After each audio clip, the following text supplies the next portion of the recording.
ಹೇಗೆ ನಾವು ಹೆಲ್ದಿಯಾಗಿ ತಿಂದು ಹೊಟ್ಟೆ ತುಂಬ ತಿಂದು ವೆಯ್ಟ್ ಲಾಸ್ ಮಾಡ್ಕೋಬೋದು ಅಂತೇಳಿ ಇವತ್ತಿನ ವಿಡಿಯೋದಲ್ಲಿ ತಿಳಿಸ್ಕೊಡ್ತಾ ಇದ್ದೀನಿ.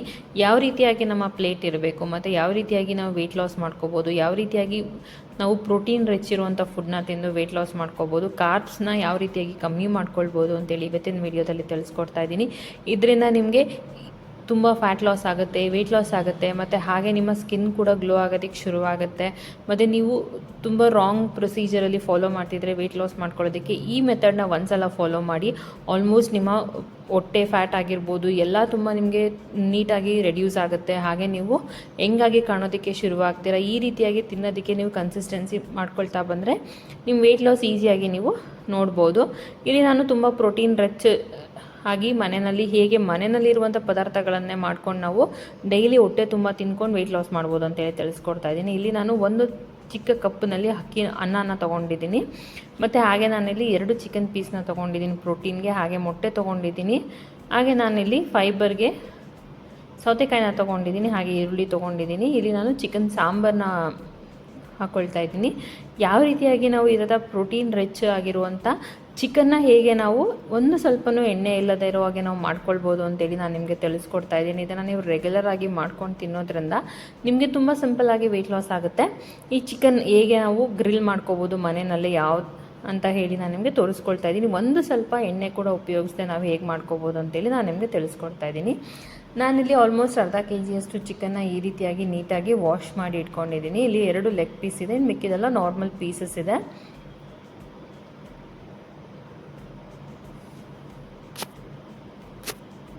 ಸೊ ಇವಾಗ ಇದನ್ನು ಒಂದು ಬೌಲಿಗೆ ನಾವು ತೊಗೊಳ್ಬೇಕು. ಈ ರೀತಿಯಾಗಿ ಇದನ್ನು ಯಾವ ರೀತಿಯ ಮಸಾಲೆ ಹಾಕಿ ಮಿಕ್ಸ್ ಮಾಡ್ಕೋಬೋದು, ಮತ್ತು ನಾನಿಲ್ಲಿ 0 ಆಯಿಲಿಂದ ನೀವು ಹೇಗೆ ಮಾಡ್ಕೋಬೋದು ಅಂತೇಳಿ ತಿಳಿಸ್ಕೊಡ್ತಾ ಇದ್ದೀನಿ. ಇದನ್ನು ನೀವು ಡೈಲಿ ಮಾಡ್ಕೊಂಡು ತಿನ್ಬೋದು ಪ್ರೋಟೀನ್ಗೆ. ಸೊ ಇವಾಗ 1/2 kg ಚಿಕನ್ ನೀಟಾಗಿ ವಾಶ್ ಮಾಡಿ ಇಟ್ಕೊಂಡಿದ್ದೀವಿ, ಮತ್ತು ನಾನು ರುಚಿಗೆ ತಕ್ಕಷ್ಟು ಉಪ್ಪನ್ನು ಹಾಕ್ಕೊಳ್ತಾ ಇದ್ದೀನಿ. ಇದಂತೂ ಭಾಳ ಸಿಂಪಲ್, ತುಂಬ ಕ್ವಿಕ್ಕಾಗುತ್ತೆ. ಇದಕ್ಕೆ ಯಾವುದೇ ರೀತಿಯಾದ ಎಕ್ಸ್ಟ್ರಾ ಮಸಾಲೆಸ್ ಎಲ್ಲ ಹಾಕೋ ಅವಶ್ಯಕತೆಯೇ ಇಲ್ಲ. ಎಲ್ಲ ಮನೇಲಿರುವಂಥ ಇಂಗ್ರೀಡಿಯೆಂಟ್ಸಿಂದನೇ ಮಾಡ್ಕೊಳ್ಳೋದು. ನಂತರ ನಾನಿಲ್ಲಿ ಖಾರಕ್ಕೆ ತಕ್ಕಷ್ಟು ಕೆಂಪು ಮೆಣಸಿನ್ಕಾಯಿ ಪುಡಿನ ಹಾಕ್ಕೊಳ್ತಾ ಇದ್ದೀನಿ.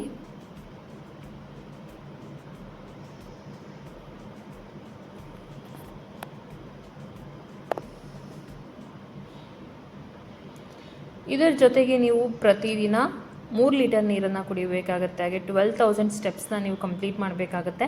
ಇದರಿಂದ ನಿಮಗೆ ಆಲ್ಮೋಸ್ಟ್ 1 ತಿಂಗಳಲ್ಲೇ ನೀವು ಡಿಫ್ರೆನ್ಸ್ನ ನೋಡ್ಬೋದು, ತುಂಬ ವೆಯ್ಟ್ ಲಾಸ್ ಆಗ್ತೀರಾ. ನಂತರ ನಾನಿಲ್ಲಿ ಸ್ವಲ್ಪ ಗರಂ ಮಸಾಲ ಹಾಕ್ಕೊಳ್ತಾ ಇದ್ದೀನಿ.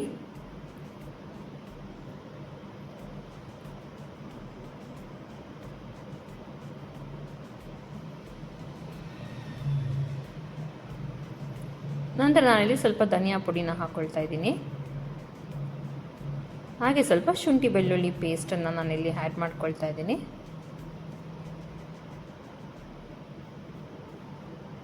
ನಂತರ ನಾನಿಲ್ಲಿ ಸ್ವಲ್ಪ ಗಟ್ಟಿ ಮೊಸರನ್ನು ಹಾಕ್ಕೊಳ್ತಾ ಇದ್ದೀನಿ. ನೀವು ಬೇಕಾಗಿದ್ದರೆ ಗ್ರೀಕ್ ಯೋಗರ್ಟ್ ಕೂಡ ಯೂಸ್ ಮಾಡ್ಬೋದು. ನಾನಿಲ್ಲಿ ನಾರ್ಮಲ್ ಮೊಸರು ನಂದಿನಿ ಅವ್ರದನ್ನು ಇಲ್ಲಿ ಯೂಸ್ ಮಾಡ್ತಾ ಇದ್ದೀನಿ.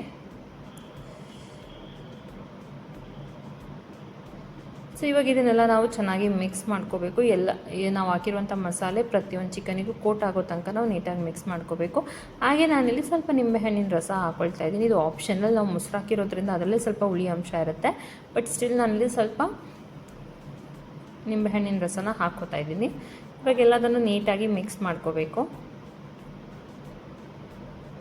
ಎಲ್ಲ ನೀಟಾಗಿ ಮಿಕ್ಸ್ ಆಗೋ ತನಕ ನಾವು ನೀಟಾಗಿ ಮಿಕ್ಸ್ ಮಾಡ್ಕೋಬೇಕಾಗತ್ತೆ. ಇದಕ್ಕೆ ನಾವು ಯಾವುದೇ ರೀತಿಯಾದ ಕಾರ್ನ್ಫ್ಲೋರ್ ಯೂಸ್ ಮಾಡ್ತಿಲ್ಲ, ಏನೂ ಯೂಸ್ ಮಾಡ್ತಿಲ್ಲ, ಬರೀ ಇಷ್ಟೇ ನಾವು ಇದನ್ನು ಯೂಸ್ ಮಾಡ್ತಿರೋದು.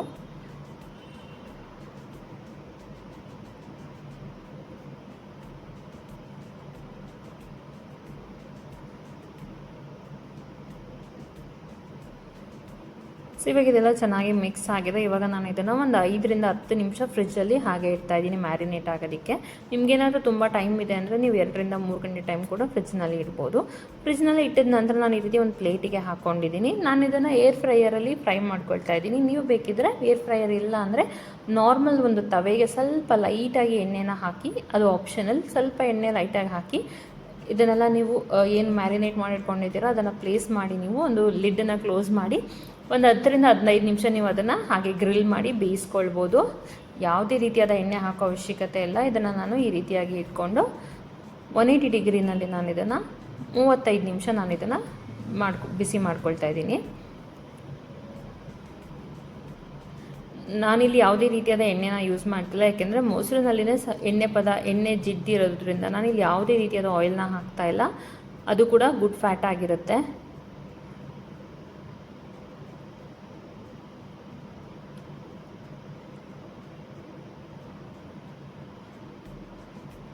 ಸೊ ಇವಾಗ ಇದನ್ನು ನಾನು 35 ನಿಮಿಷ ಇದನ್ನು ಈ ರೀತಿ ಮಾಡ್ಕೊಂಡಿದ್ದೀನಿ. ನೋಡ್ಬೋದು ಇವಾಗ ಚಿಕನ್ ಚೆನ್ನಾಗಿ ಫ್ರೈ ಆಗಿದೆ.